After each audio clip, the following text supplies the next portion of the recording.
Now, don't let the title of the video mistake you. I love me a good isekai like any good weeb, but I do have to be honest in stating that most of them suck, don't really have a need for isekai to exist, or worst of all, is have an actual good story that just randomly throws in bits of isekai for no reason. A perfect example of this would be a manhwa called Apex Future Martial Artist, where the entirety of it is some guy gets stronger as he sleeps, and when he sleeps, he dreams of a post-apocalyptic future. And I hate the fact that from what I've read so far, the main character being isekai is only mentioned two times, and both times there was no reason for it at all, with the first being the absolute worst since there was nothing to indicate such an event had happened in their life. Something that really annoys me about a lot of isekais, however, is the fact that most of them have the main characters know they've been isekai, whether it be summoning, goddesses, gods, whatever. Some way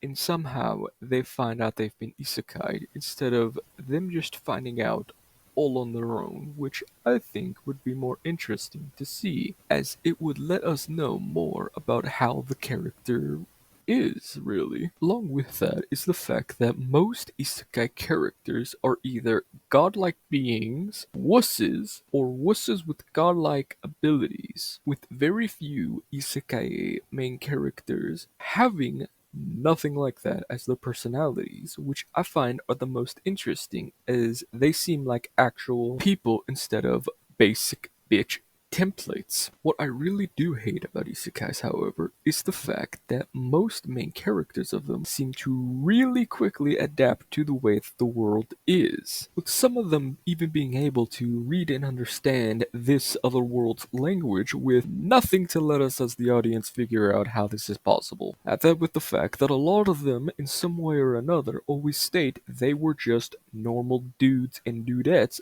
back on Earth, before quickly committing mass genocide to certain monster races or other nations so long as they deem them to be evil. And at that point it gets really annoying since they don't hesitate at all for the most part when it comes to killing humanoid things, with their hesitation lasting either a second or two before then proceeding to go on an hour-long murder fest of the very thing they used to be afraid of killing or destroying. Also, why is it that damn near every high schooler in isekai stories, because that's apparently the only ones that get the ability to be in charge of land, seem to know everything they need to know about how to keep their people, their land, and everything else alive and healthy? One of the few greatest isekais where the main character doesn't care about any real life is one where it's all about giant mech robots, since in the main character's past life,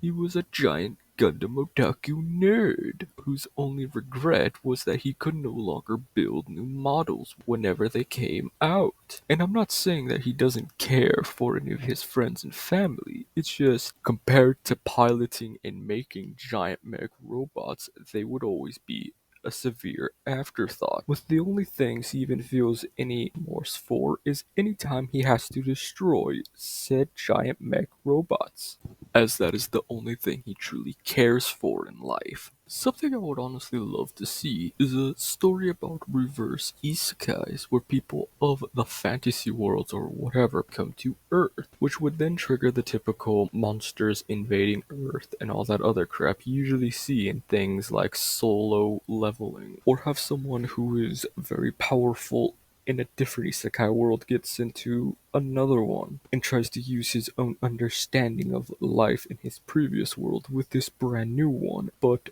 failing in every step of the way as things are too different or everyone is just too primitive to understand what he is saying. Sort of like how guns work in the world of Stargate, since most alien races are super advanced to the point to where they don't have any protection against our standard firearms, as they are just too primitive for them to even think about. I'm honestly just really tired of seeing isekais where the main characters are either godlike emperors, slaves to their desires, or men without spines, since that is just the basic bitch template, to the point to where whenever I see somebody who isn't